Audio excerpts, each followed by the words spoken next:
Fairly recently, I've been putting a lot of shorts on this channel, and a lot of it was based on the Iconic Arcade. If you don't know, the Iconic Arcade is a device that is sold exclusively in Canada through Gamestop Canada.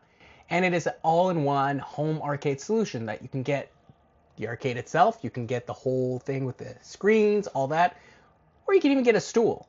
Now, this video is not going to be talking about all the specs, all the modding, all that, but it's going to give you my perspective on if this is a good deal or not. So, what is the Iconic Arcade? Well, essentially when it comes down to it, it is a solution, or arcade solution, with a Raspberry Pi 4 inside of it, which is a last generation Raspberry Pi, and it is the 1 gigabyte model, which does limit its uses for a lot of games, but essentially if you just want to play some retro NES, Super Nintendo, Genesis, whatever from that generation, you're perfectly fine. And at $50, to me, it looked like a great deal. This is the box that mine came in. As you can see, it has all the advertising and it has the original price tag, or at the time the original price tag. If you look, these have been added on. It has changed. There is a little bit of a square here. They have definitely modified the price at least a few times, and there's even a big sticker right behind because these did not start off at $99.99. Now what you get, I'm not going to go through everything, but you get the unit here. It is powered by a Raspberry Pi, and you have all your buttons, your joysticks, all that. Now let me show you what was inside the box. The first thing that came in the box was the unit itself. Effectively, it is entirely put together for you, except you have to put these little balls on top and these little stoppers on the bottom. You screw them on because with them inside, they would not fit in said box.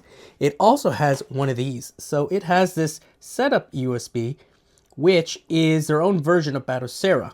It also comes with one of these SD cards as well. I believe it was 32 gigabytes, where you have to take this, and there are USBs in the front. You put it in, it opens the files from this to set it up.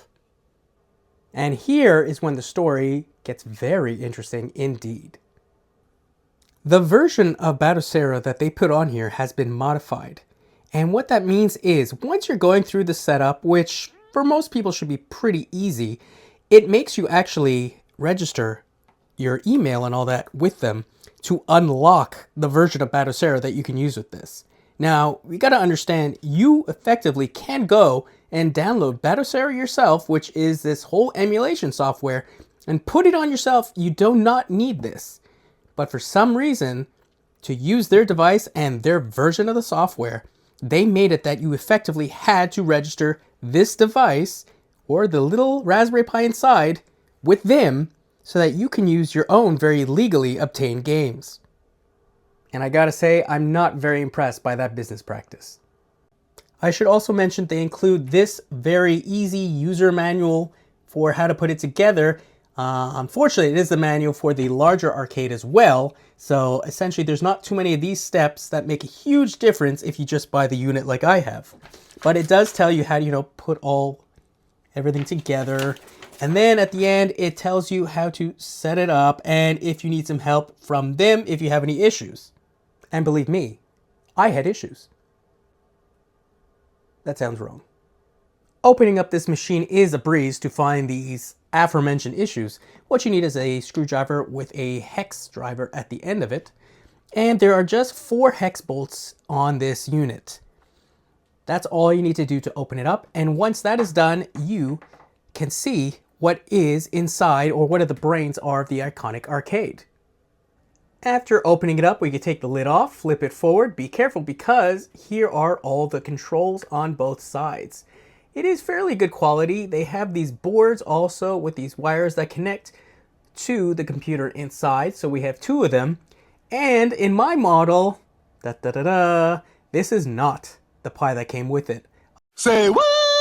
I removed it. The Pi 4 was just not powerful enough for my needs, so I threw in my Pi 5. This is something I bought about, 6 months ago, I would guess at this point. This is an 8 gigabyte model, and it should give me plenty of room when it comes to more demanding games. You're probably saying to yourself right about now, what's the problem? Everything looks perfectly fine. Seems to me that you modded it yourself. Why do you have such an issue with some of this? Let me show you. First of all, the Pi that it came with was very anemic. I'm sorry to say a Pi 4 with 1 gigabyte of memory is not great if you want more demanding games. So I had to factor in the cost of this Pi when it comes to this whole setup right here. I sold said Pi 4 just yesterday actually for $35 Canadian. And when you factor in the whole unit cost me about, I don't know, $54 after tax, that's a pretty good return, making this whole thing about $20. In removing that Pi 4 and swapping in this Pi 5, I had to modify a few things. So first of all, you'll probably notice that there is this headphone jack or this headphone connector right here that plugs into a headphone jack on a Pi 4.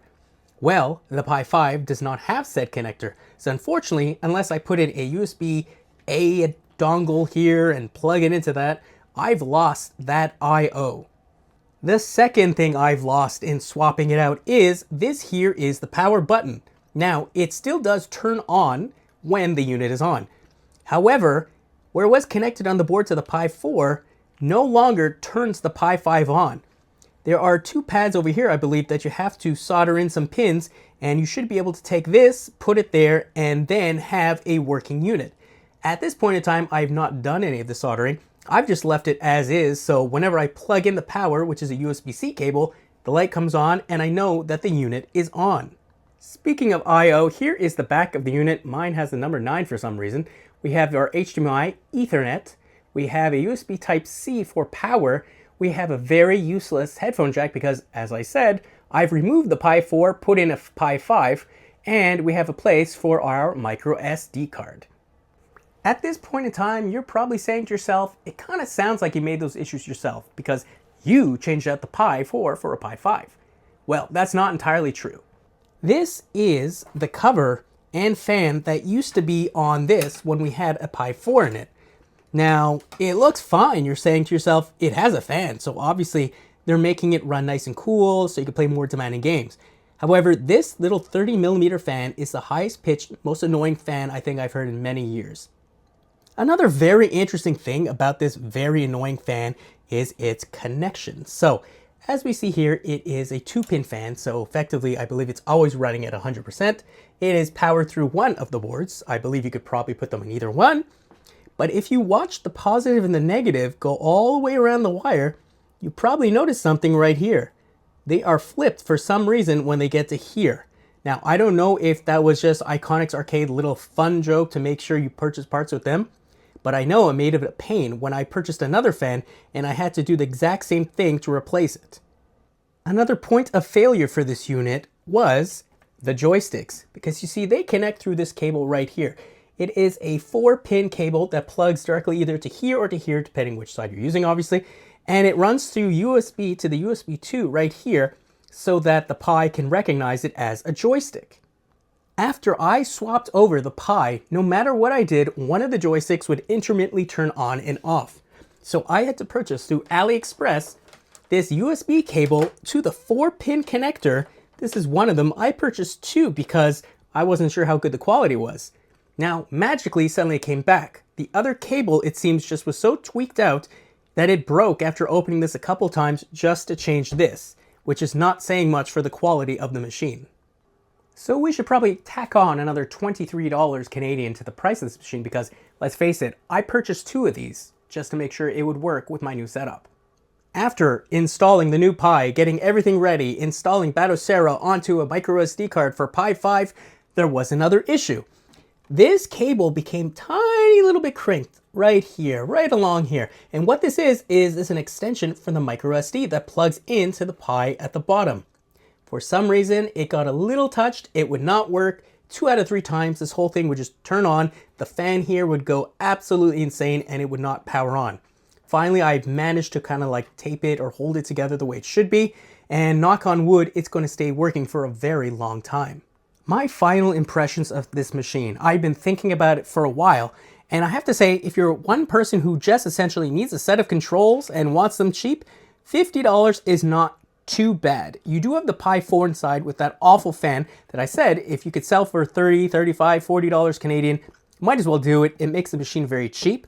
You just gotta hope you won the lottery when it comes to the cables that they put inside this thing. As an emulation device, it works perfectly fine for my needs. At this point, I'm essentially only running arcade games because I don't like to use joysticks and things like that with modern or modern-ish video games. So if I really want to use controllers, I could. There are still the two extensions for the USB 2 over here. But honestly, I picked this up as a mini arcade console for my home.